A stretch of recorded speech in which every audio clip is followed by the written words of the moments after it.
ಓಂ ಶಾಂತಿ. ನಮ್ಮ ಚಾನೆಲ್ ವಿಡಿಯೋಗಳ ಹೆಚ್ಚಿನ ಮಾಹಿತಿಗಾಗಿ ಸಬ್ಸ್ಕ್ರೈಬ್ ಬಟನ್ಗೆ ಕ್ಲಿಕ್ ಮಾಡಿ ನಮ್ಮ ಚಾನೆಲ್ಗೆ ಸಬ್ಸ್ಕ್ರೈಬ್ ಮಾಡಿ. ಈ ವಿಡಿಯೋ ಇಷ್ಟವಾದಲ್ಲಿ ಲೈಕ್ ಮಾಡಿ, ಶೇರ್ ಮಾಡಿ ಹಾಗೂ ಕಮೆಂಟ್ ಮಾಡಿ. ಗೀತಾ ಜ್ಞಾನ ಎಪಿಸೋಡ್.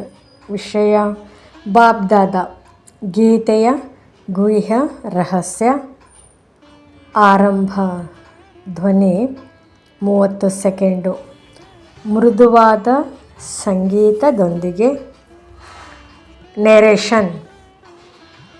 ಓಂ ಶಾಂತಿ. ನಾವೆಲ್ಲರೂ ಗೀತೆಯನ್ನು ಓದಿದ್ದೇವೆ, ಕೇಳಿದ್ದೇವೆ. ಆದರೆ ಗೀತೆಯ ನಿಜವಾದ ಜ್ಞಾನವನ್ನು ಯಾರಿಂದ ಕೇಳಬೇಕು?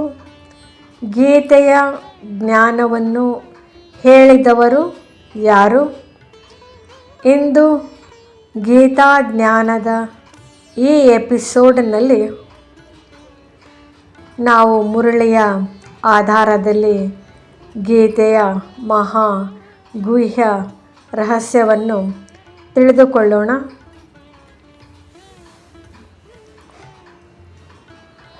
ಗೀತೆಯ ಮೊದಲ ಪ್ರಶ್ನೆ.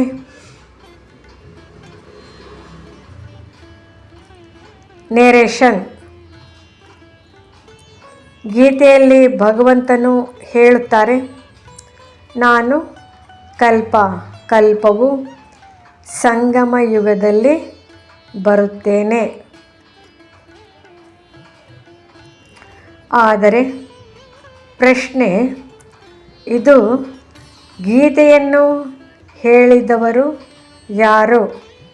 ಕೃಷ್ಣನ ಅಥವಾ ಇನ್ನಾರೋ?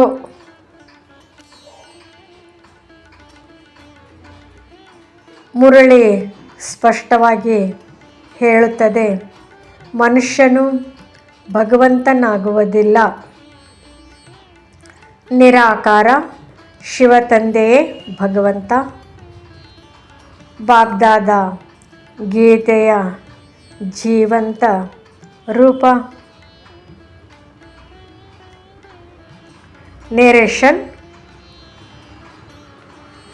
ಮುರಳಿಯಲ್ಲಿ ತಂದೆಯು ಹೇಳುತ್ತಾರೆ,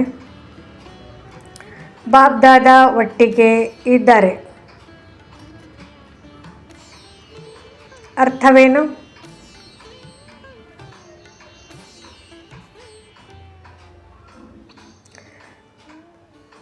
ಬಾಪ್ ನಿರಾಕಾರ ಶಿವತಂದೆ, ದಾದಾ ಸಾಕಾರ ಬ್ರಹ್ಮ ತಂದೆ. ಶಿವತಂದೆ ಬ್ರಹ್ಮರವರ ದೇಹದ ಮೂಲಕ ಗೀತೆಯ ಜ್ಞಾನವನ್ನು ನೀಡುತ್ತಾರೆ. ಅದಕ್ಕೆ ಹೇಳಲಾಗುತ್ತದೆ, ಗೀತಾ ಜ್ಞಾನ ಶಿವತಂದೆಯ ಮಾತು.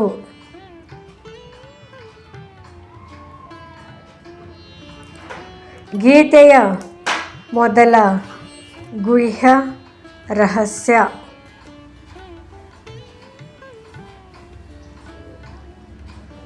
ನೆರೇಷನ್. ಮುರಳಿಯ ಪ್ರಕಾರ ಮೊಟ್ಟ ಮೊದಲಾಗಿ ಎಲ್ಲರಿಗೂ ತಿಳಿಸಬೇಕಾದ ರಹಸ್ಯ,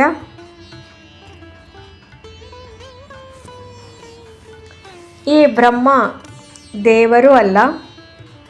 ದೇವರು ಎಂದರೆ ಒಬ್ಬನೇ, ನಿರಾಕಾರ ಶಿವತಂದೆ. ಇದೇ ಗೀತೆಯ ಮೂಲ ಸತ್ಯ. ಈ ಸತ್ಯವನ್ನು ತಿಳಿಯದೆ ಗೀತೆಯನ್ನು ಅರ್ಥ ಮಾಡಿಕೊಳ್ಳಲು ಸಾಧ್ಯವಿಲ್ಲ. ಗೀತೆಯ ಯುದ್ಧದ ಅರ್ಥ. ನೆರೇಷನ್. ಗೀತೆಯಲ್ಲಿ ಯುದ್ಧದ ಮಾತು ಬರುತ್ತದೆ. ಅದು ಬಾಹ್ಯ ಯುದ್ಧವಲ್ಲ, ಅದು ವಿಕಾರಗಳ ವಿರುದ್ಧದ ಯುದ್ಧ. ಕಾಮ ಕ್ರೋಧ, ಲೋಭ, ಮೋಹ, ಅಹಂಕಾರ ಇವರ ವಿರುದ್ಧದ ಯುದ್ಧ. ಮುರಳಿ ಹೇಳುತ್ತದೆ, ಕಾಮಚಿತೆಯನ್ನು ಬಿಟ್ಟು ಜ್ಞಾನ ಚಿತೆಯ ಮೇಲೆ ಕುಳಿತುಕೊಳ್ಳಿ. 21 ಜನ್ಮಗಳ ಗೀತೆಯ ಯೋಗ. ಸ್ವರ್ಗ ರಾಜ್ಯ, ಡಬಲ್ ಕಿರೀಟಧಾರಿ ಜೀವನ, ಸುಖ, ಗೀತೆಯ ಶಾಂತಿ, ರಾಜಯೋಗ. ಗೀತೆಯ ಜ್ಞಾನ ಶಾಸ್ತ್ರ ನೇರೇಷನ್ ಓದುವುದರಿಂದಲ್ಲ, ಶಿವತಂದೆಯಲ್ಲಿ ಭಗವಂತನು ಹೇಳುತ್ತಾರೆ ಫಲಿಸುತ್ತದೆ. ಮನ್ಮನಾಭವ. ಕೊನೆಯ ಮಾತು, ಕನ್ಕ್ಲೂಷನ್. ಮುರಳಿ ಅದನ್ನೇ ಸರಳವಾಗಿ ಹೇಳುತ್ತದೆ, ಗೀತೆಯ ಸಾರ ನೆನಪು ಒಂದೇ ಮಾಡು, ಪವಿತ್ರನಾಗು. ದೇವರು ಒಬ್ಬನೇ. ನೆನಪಿನಿಂದಲೇ ಅನೇಕರು. ಸಂಗಮಯುಗದಲ್ಲೇ ಪರಿವರ್ತನೆ. ಪಾಪಗಳು ನೆನಪೇ ಮುಕ್ತಿ ಭಸ್ಮವಾಗುತ್ತವೆ, ಕರಗುತ್ತವೆ. ಆತ್ಮ ಓಂ ಸತೋ. ಈ ವಿಡಿಯೋ ಇಷ್ಟವಾದಲ್ಲಿ ಹೆಚ್ಚಿನ ವಿಡಿಯೋಗಳ ಮಾಹಿತಿಗಾಗಿ ನಮ್ಮ ಚಾನೆಲ್ಗೆ ಸಬ್ಸ್ಕ್ರೈಬ್ ಮಾಡಿ. ತಮಗೆ ನೋಟಿಫಿಕೇಶನ್ ಧನ್ಯವಾದಗಳು.